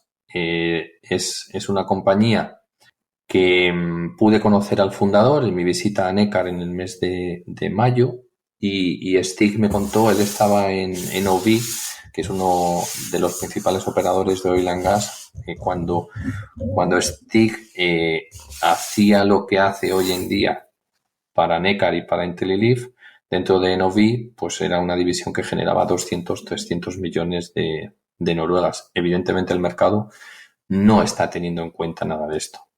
Y no está teniendo en cuenta que IntelliLeaf llega al mercado de oil and gas con un software abierto que te permite integrar toda la maquinaria que tiene una plataforma petrolífera sin que sea excluyente. Me explico. NOV, Schlumberger, otros participantes en el mercado te venden su software porque solo funciona en sus máquinas. Con IntelliLeaf y con la joint venture que tiene IntelliLeaf con Transocean y con Viasat, que fijaros que son dos empresas cotizadas de miles de millones de personas que tienen una joint venture con una compañía como IntelliLeaf, que tiene 32, 36 empleados, llega de tal punto a que no eres agnóstico en la maquinaria. Entonces, al final vas a ir conquistando más nicho de mercado y es una compañía que tiene márgenes entre el 15 y el 35%. No tiene en cuenta la participación de Nekkar en Fisk, que es el líder de instalación y venta de jaulas semicerradas y cerradas en la cría del salmón. El mercado en general no tiene en cuenta lo inteligentes que son la propiedad y el equipo directivo de Nekkar a la hora de realizar adquisiciones, como la de Globtech o como la de Fisk. Fisk el año pasado, junto con BW Invest, que es uno de los brazos industriales más potentes que hay en Noruega, Nekkar adquirió el 39% de Fisk a cambio de 25 millones en caja, de liquidez, en dinero, y una tecnología propiedad de Nekkar que se llamaba Skywalker, valorada en 25 millones. Pues en los últimos 12 meses aproximadamente, Fisk ha vendido 2 de sus divisiones. Yo calculo que en alrededor de 150 a 160 millones de noruegas. Es decir, Nekkar ya ha recuperado con esa desinversión entre 1 y 2 veces su inversión inicial, con lo que eso te explica muy bien cómo de inteligentes, cómo de seguros están cuando dan los pasos a la hora de invertir y cómo minimizan riesgos, y el mercado tampoco aprecia. Otra de las adquisiciones de Neckar en el pasado, Tecano Ocean Leaf, que es una empresa de grúas que ellos conocen muy bien, porque ya estaba dentro, ya actuaban sobre este nicho en el pasado, y cuando en 2019 vendieron una parte de este negocio a MacGregor, no podían competir hasta hace poco. Y Tecano es una compañía que les ha costado cero. Esperaron a que la compañía quebrara porque el 90 y tantos % de sus ingresos provenían de un cliente de Malta que tenía destino en Rusia, y prácticamente por cero se han quedado con 13 ingenieros, la propiedad intelectual, y están ya fabricando 2 grúas, con lo que es un mercado en crecimiento. Empiezan con un márgenes del 1% para darse a conocer, y ya van por el 6-8% de beneficio, con lo que realmente, si sumas la evolución de IntelliLeaf, sumar la evolución de Fisk, que es una empresa que ya está en beneficios, Tecano está en beneficios, es decir, el mercado no está reconociendo nada de valor en la cotización actual de Neckar, ni a la estrategia de crecimiento vía adquisiciones de Neckar, ni a su programa de recompra, ni al crecimiento en ventas y beneficios que tienen en estas nuevas divisiones. Perdona si me he extendido mucho en la explicación, pero es que hay mucho que contar. Cuando visitas una compañía durante 2 días y te reúnes con absolutamente todo el mundo, conoces de primera mano cosas que no están en las cuentas anuales. Es decir, el mercado, creo que lo cuento en la carta, está subestimando mucho o infravalorando la posición competitiva de Syncrolift por no haber ganado los 2 últimos contratos que han salido, el de Darwin y el de Canadá, y el mercado realmente no está viendo el peso y la importancia que tiene el acuerdo de Neckar de mantenimiento, reparación y construcción y mejora de servicios con DMC, con Dubai Maritime City. Ahora mismo en Hamburgo está siendo la feria más importante del sector marítimo.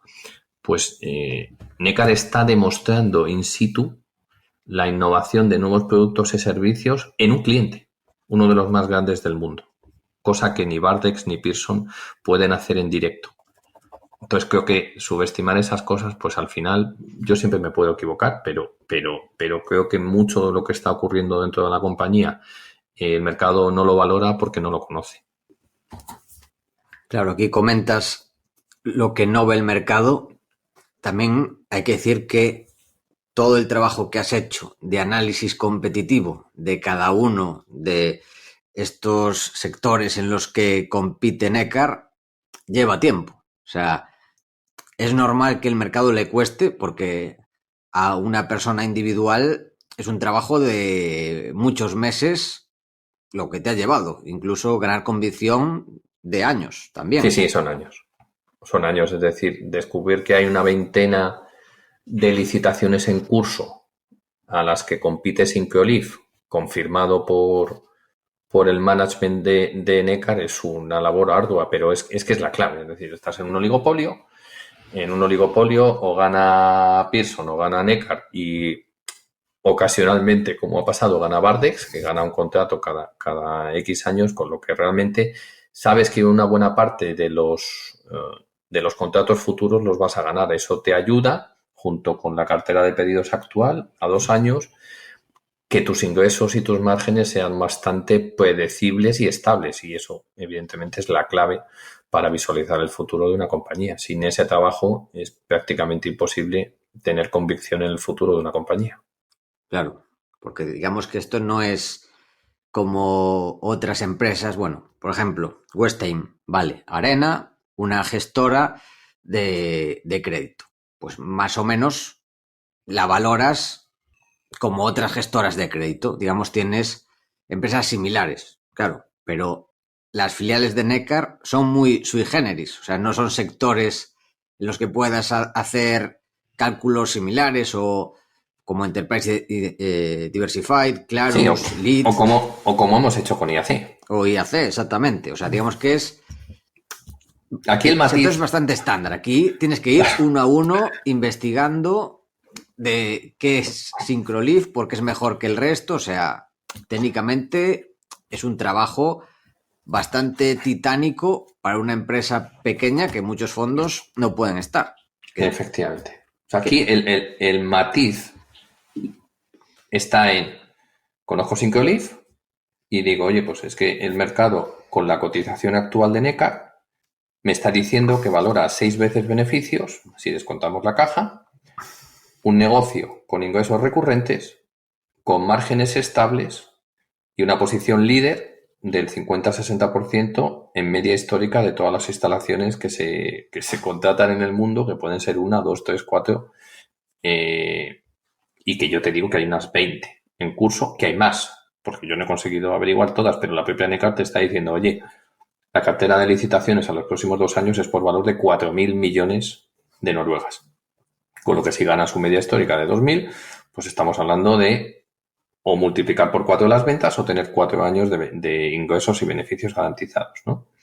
Eso es lo que te está diciendo el mercado que te está valorando la compañía. Y luego si analizas IntelliLeaf, si analizas Tecan, si analizas Fisk, te das cuenta que son empresas pequeñas, pero que están creciendo en ventas, que tienen clientes recurrentes y que son rentables y que el mercado te las entrega a cero en la valoración de la compañía. Pero esto no se llega sin un trabajo de años arduo y difícil, porque encontrar documentación sobre los nuevos productos y servicios que ha implementado Syncrolife en Dubai Maritime City no es fácil. Encontrar información sobre las grúas compensadas de Tecano y las propuestas que está haciendo a los clientes para pasar los márgenes de beneficio del 1 al 10% no es fácil. Encontrar la documentación comercial de las 2 nuevas jaulas que está comercializando Fisk, que son Protectus y FlexiCage, y los precios y el impacto que tendrían en las ventas, no es fácil. Pero si el mercado te las valora a cero, es algo muy positivo para nuestros intereses. Pues después de este repaso y actualización de Necar, la última acción, porque hablaremos un poco de bonos, es Bolloré, que creo que esta no la comentaste aquí nunca. No. Es otro holding que está con nosotros en el fondo desde hace bastante tiempo. Encontrar activos infravalorados, que es la manera en la que yo trato de generar rentabilidad en Azagala y en Marcor, no obedece siempre solo a que haya pequeñas compañías de nicho y líquidas desconocidas. También ocurre en compañías más grandes. En su momento, nosotros a través de Bill Ackman conocimos la infravaloración de Universal Music Group, que era un activo infravalorado que estaba dentro de Vivendi, y Bolloré es otra empresa dentro de la familia Bolloré que tiene relación con Universal, con Odet, es decir, es parte de lo mismo. Entonces, en su momento, conocer bien este tipo de compañías y su estructura nos permitió acceder a la participación en Universal Music Group vía spin-off de Vivendi, con lo que realmente pudimos acceder a ser accionistas de Universal Music Group a un precio de 17, lo que suponía un descuento del 40-50% sobre el primer día que salía a cotizar, ¿no? Entonces es un holding que está bien gestionado, con una familia industrial detrás, que siempre suelen tener una posición muy relevante de caja y que además utilizan las recompras, los dividendos extraordinarios y las spin-off para reducir los descuentos. Pues esto nos sitúa en Bolloré, que para mí tiene una valoración cercana a los 15 euros. Si descontamos o tenemos en cuenta todas las participaciones y todos los activos, pero que de una manera muy intuitiva puedes comprobar cómo cuando nosotros entramos en 4 y pico o 5 y pico, 5,80 que vale ahora la cotización, pues tienes en ese holding por 5,80 te llevas 5 euros de caja y 6,5 euros por acción en acciones en Universal Music Group.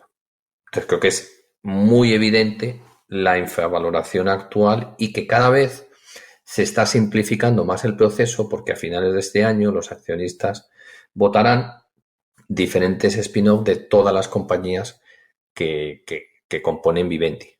Entonces es relativamente complejo, tiene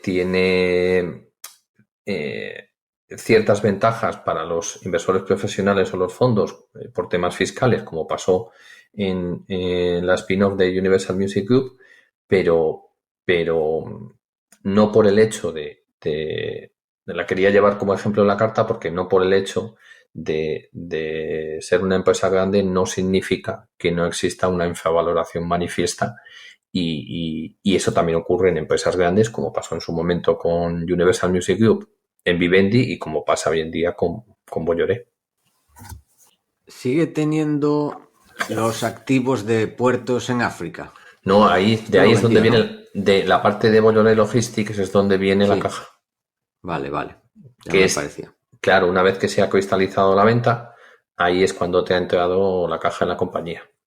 Es una tesis que se va moviendo constantemente porque ya la parte de desinversiones no tiene mucho sentido, pero ahora viene la parte de reducción del descuento.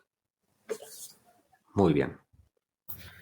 Y una última pregunta antes de pasar a los errores, y es si sigues teniendo los bonos de Oxford y Berkshire. Sí. De hecho, en el primer semestre nos quitamos la posición de los bonos financieros. Ya habían cumplido su función. Es decir, creo que invertir en banca pura y dura creo que es una cuestión anticíclica. Es decir, creo que tiene mucho sentido invertir en determinados bancos y en determinadas estructuras de capital cuando el entorno no es el más favorable para los bancos y están obligados a pagar una prima adicional en un entorno de tipos bajos donde el margen de intermediación se comprime. Pero una vez que el ciclo de subidas de tipos y de ampliación de márgenes, con los bancos ya con un ratio más alto de valores libres y con algunos casos entregando beneficios no vistos, récord en muchos años, creo que ya nos ha dado lo que nos tenía que dar y creo que hay otros sitios donde ese dinero puede ser mejor empleado y mantenemos los bonos de BAT, de British American Tobacco, mantenemos los bonos de la Universidad de Oxford y aprovechando el ruido de la volatilidad que hay siempre en UK, pues incorporamos, duplicamos la posición en los bonos de Berkshire. Al final es una parte muy estable de la cartera, es una parte que nos da diariamente, el paso del tiempo nos da una rentabilidad muy interesante y tenemos muchísima opcionalidad positiva a nuestro favor si se acaba aplanando las curvas de tipos de interés en el largo plazo y la libra cada vez recupera más peso. Sin riesgo de crédito, que es lo que más me gusta. Riesgo de crédito cero. Para terminar, queríamos comentar algún error. Queríamos preguntarte y hablar de uno en concreto, que lo comentas también en tu carta, que es el de Endor. No sé si tienes alguno más o hablamos de este. Pues seguro que tengo alguno más, pero que sea consciente a día de hoy Endor. Es imposible, me he equivocado en diferentes compañías en estos 5 años, me he equivocado en Endor y me seguiré equivocando. Es decir, es imposible. Si supiera que hay algún error más, pues habríamos liquidado también la posición. Y liquidamos Endor. Para mí es un error muy, muy doloroso porque cumplía todos los requisitos que yo le pido a una pequeña compañía. Fundador al frente, líder de su nicho, producto excepcional, muy aspiracional, hasta tal punto que tenía y tiene también una legión de fans, aunque en los últimos tiempos la experiencia de satisfacción del cliente y la atención al cliente no era buena. Pero es que es una compañía que agotaba a través de su marca Fanatic absolutamente todo lo que lanzaba al mercado. Entonces, ¿cómo se te ha ido deteriorando los fundamentales, el negocio y la fortaleza de balance en una compañía con esta situación? Pues lo primero porque el dueño en algún momento perdió, el fundador perdió algo que comentaba este verano conocí a un fundador muy especial durante el tiempo que estuve en la playa y hablamos mucho sobre la obsesión que tienen los fundadores con el EBITDA o con la generación de caja. Pues, aquí uno de los problemas del fundador de Endor es que perdió de vista la generación de caja. Y cuando eso ocurre y vienes de una fase de crecimiento acelerado provocada por el COVID y no digieres bien el éxito y no digieres bien el crecimiento, tienes además malas decisiones estratégicas. Uno, sobredimensionar la nueva sede. Dos, sobredimensionar la compra de chips y te vienen los problemas logísticos, te vienen los problemas de chips.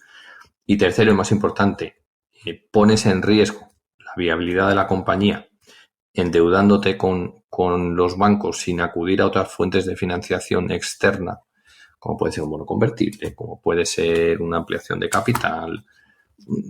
Al final estás poniendo en riesgo el futuro de la compañía. Entonces, después de salirnos nosotros, yo ya vi que la situación era insostenible y se iba a producir un daño irreversible a los accionistas porque había una lucha de poder muy fuerte entre el fundador y los bancos.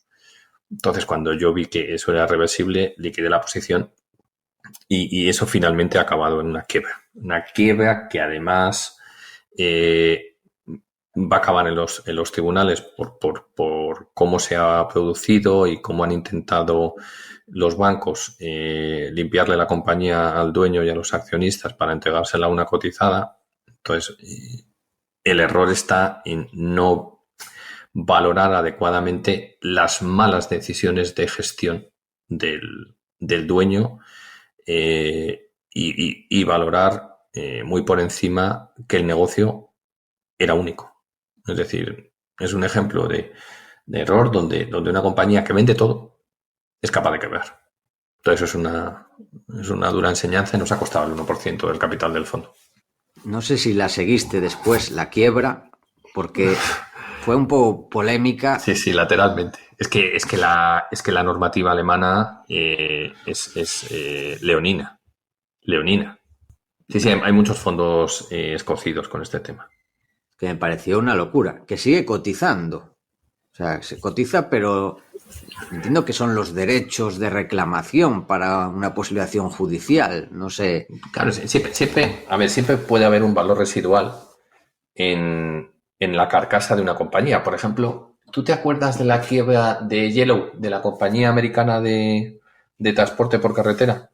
Pues no, es súper famosa. Bueno, una compañía que cuando anunció la quiebra, la acción no sé lo que subió, una barbaridad. Es decir, la gente estaba descontando que la liquidación de los activos, una vez pagado todo, a los accionistas les iba a llegar un importe superior a lo que el mercado estaba diciendo que valía la compañía. Y eso se ha producido. Ahora, recientemente, estuve viendo la semana pasada, ya habían llegado los valores de recuperación a los accionistas y es que les iba a dar hasta para tener un nuevo holding con propiedad de activos inmobiliarios. Entonces, ahí es una situación muy compleja, donde si triunfa la propuesta que está liderando el antiguo fundador con una serie de fondos de inversión y family office, pues los accionistas van a recuperar algo, ¿vale? Y si no triunfa, pues ahí también va a pasar algo porque el nombre comercial de Fanatic no es propiedad de Endor, es propiedad del dueño. Entonces, a mí ya me supera en la complejidad. Luego Adri dice que me gustan los temas judiciales, pero yo llego hasta un punto. Yo esto no tengo visibilidad sobre cómo va a acabar. Pero el error fue claramente no verlo con antelación. Bueno, pues después de este repaso a tesis de inversión, tocarían las preguntas cortas. Lo que pasa es que ya has venido tantas veces que se nos han acabado. O sea que, Dramático. Adrián, ¿quieres hacer alguna pregunta improvisada? Nada, improvisamos muy fácil. De manera corta, un consejo que le darías a padres con niños pequeños. Muy buena. Buenísima. ¿En términos de inversión En general, o sea... Bueno, pues en general, o sea, yo no soy un padre ejemplar ni modelo para darle consejos a ningún padre, es decir, darle mucho ánimo, ¿sabes? Porque creo que ser padre es de las cosas más bonitas que yo he experimentado en mi vida y también de las más difíciles. Entonces, darle mucho ánimo y comprensión. Y en términos de inversión, que inviertan cuanto antes. Que inviertan cuanto antes. El futuro no es bueno para ellos.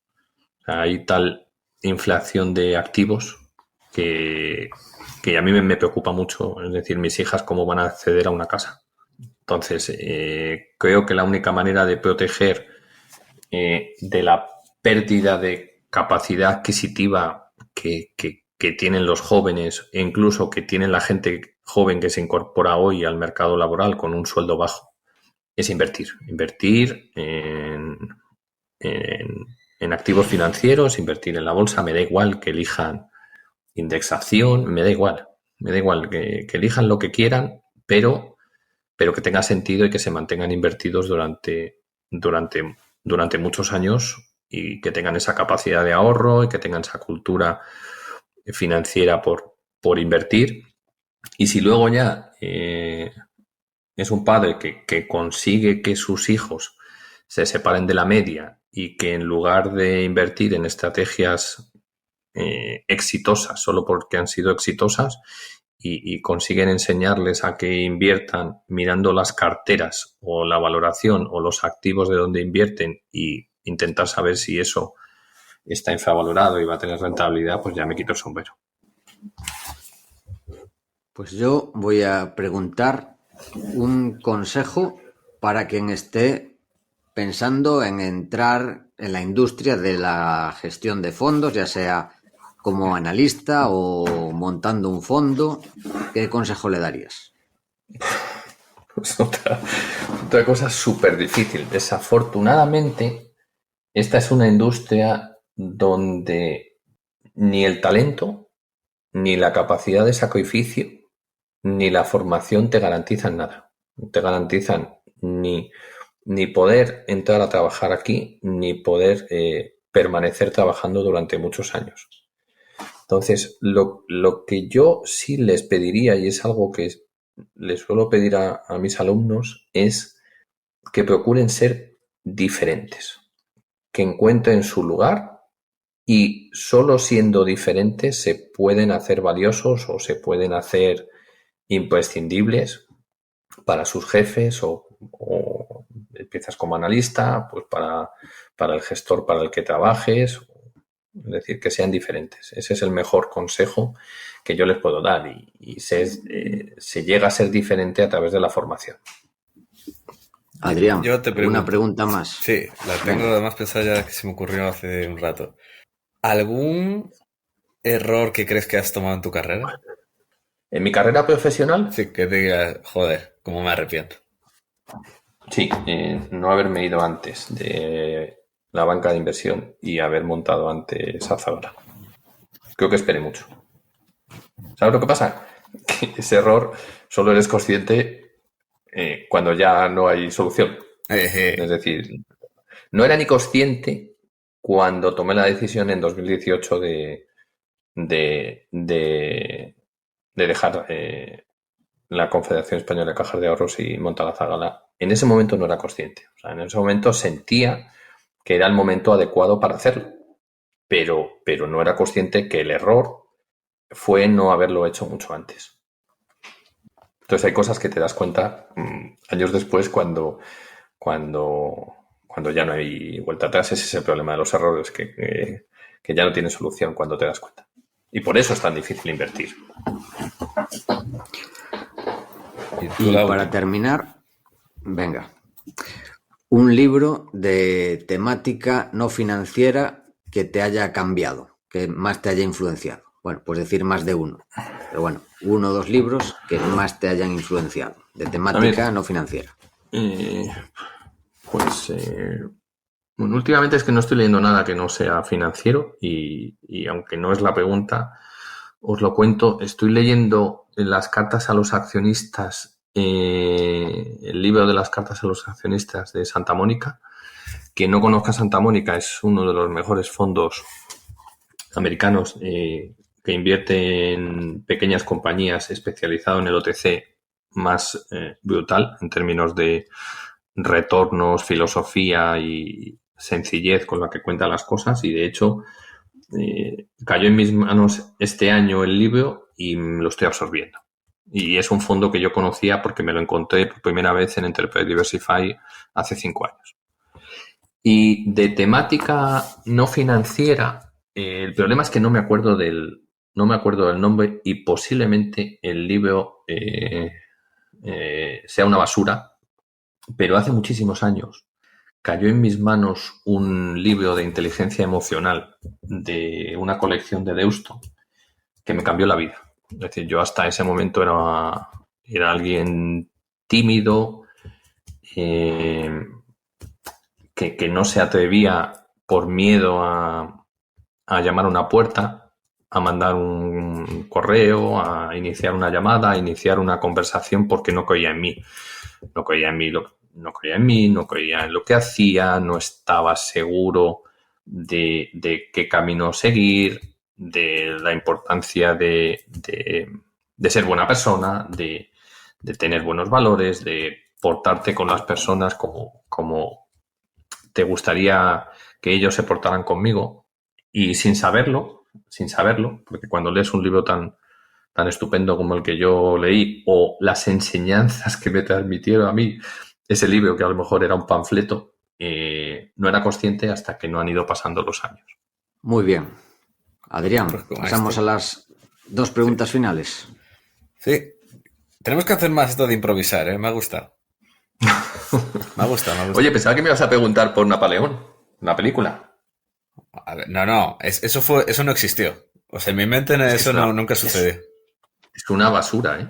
Joder, es que mira que iba sin expectativas y aún así me pareció horrible. O sea, no entiendo cómo nadie en el equipo le paró. A mí me hundió, porque yo sí creía que iban a ser capaces de hacer un buen trabajo. Me hundió. Pues pensaba que ibas a preguntar por Napoleón. Nada. Ese evento, mi mente literalmente lo ha omitido. O sea, ya ni me acordaba de la película. O sea, lo omitió completamente. Lamentable. Habrá que esperar otros 20 años para que vuelva alguien a hacer una peli. Lamentable. Pues sí, tenemos que improvisar más, la verdad, que está divertido.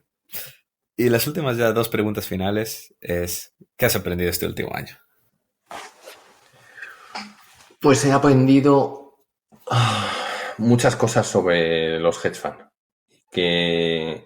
y que no siempre la buena voluntad vence a la burocracia, pero la paciencia acaba venciendo a la burocracia. Muy buena reflexión. Y la última, ¿qué estás intentando aprender actualmente? Marketplace de inmobiliario y anuncios clasificados. Muy bien. Pues Dani, muchísimas gracias por venir con nosotros una vez más, por 4ª vez. Esperemos tenerte muy pronto por 5ª vez. Te agradecemos mucho estar aquí, toda tu disponibilidad, ayuda, transparencia que siempre has tenido. Te deseamos lo mejor en el fondo, que antes de nada vamos a preguntar, que a veces no lo hacemos, si alguien está interesado en entrar tanto en Marcor como en Azagala, ¿cómo tendría que hacerlo? Antes de nada, vamos a hacer esta pregunta. Los cauces habituales, es decir, pues a través de Ambank o la página web de Ambank, o directamente, pues si me quiere contactar en redes sociales o a través de mi correo electrónico. Lo más sencillo es el correo electrónico, ¿sabes? Entonces lo que yo le recomendaría a alguien que no conozca Azagala o por primera vez esté escuchando nuestra filosofía de inversión, que lea nuestras cartas. Es decir, en la página web de Andbank, en el apartado boutique, están en nuestras últimas 4, 5 o 6 cartas y hay una descripción bastante precisa de nuestra filosofía de inversión, la composición de nuestra cartera en las 10 principales posiciones, cómo invertimos y de una manera más detallada en las cartas. Entonces, le pediría que lea las cartas y que si realmente le llama la atención y cree que Azagala es un fondo adecuado, pues a su disposición, a su entera disposición para resolver cualquier duda, tanto la gente de Andbank como yo. Y recordar también que Dani estará en nuestro próximo gran evento, el 15 de marzo de 2025 en Madrid. O sea que si todavía no tenéis la entrada, podéis hacerlo con descuento por compra anticipada en valueinvesting.fm. O sea que gracias, Dani, por estar con nosotros y también por animarte a venir al evento. Y para terminar, te cedemos el micrófono para lo que quieras. Pues daros las gracias a vosotros por tratarme siempre con tanto cariño y con tanta educación, y a los oyentes. Disfruto mucho, aunque solo sea una vez al año, disfruto mucho contando la evolución de nuestras compañías. Yo entiendo que pueda resultar aburrido o cansino decir, este hombre es que siempre habla de las mismas compañías, ¿no? Pero es la realidad. Es decir, cuando inviertes de una determinada de una manera, tienes una filosofía de inversión y buscas activos infravalorados, pues este tipo de compañías tan pequeñas nos dan mucho recorrido con el paso del tiempo. Y agradeceros también la invitación además al podcast de hoy, al evento, en el que estaré encantado de hablar en persona con todo el mundo. Al final el evento dices, bueno, pues presento 10, 15, 20, 25 minutos, una tesis de inversión, pero a mí luego lo que me gusta de este tipo de eventos es la interacción con todo tipo de inversores, partícipes, no partícipes, gente que va a aprender por primera vez, gente que te lleva siguiendo y la verdad es que siempre me he sentido súper bien tratado y con mucho cariño y con mucho respeto por todo el mundo de la familia de Value Investing FM en ese tipo de eventos, así que será un placer estar allí. Que también estuviste este último año, no de ponente. De visita, estuve de visita. Pero de visita, y bueno, tuvimos algún gestor más de visita, o sea que lo sepáis, que aunque tenemos una lista de ponentes, es posible que haya alguna visita a mayores. Y dicho esto, bueno, recordar lo que comentamos, que empezamos a mediados de mes con el curso de preparación del CFA nivel 1, que os interesa tanto el curso como las becas que me escribáis. Y Adrián, ¿tienes algo que añadir? Nothing to add. Pues esto ha sido todo hasta la semana que viene. Esperamos que te haya gustado el programa tanto como a nosotros y lo de siempre. Te damos las gracias por estar ahí y te agradeceríamos mucho que si te ha gustado que nos des estas 5 estrellas en Apple Podcast, tu me gusta en iVoox, el like en YouTube, tus 5 estrellas en Spotify, ya que ayudarás a que este podcast siga existiendo y siga creciendo. Desde aquí, Paco y yo nos despedimos. Que el valor te acompañe.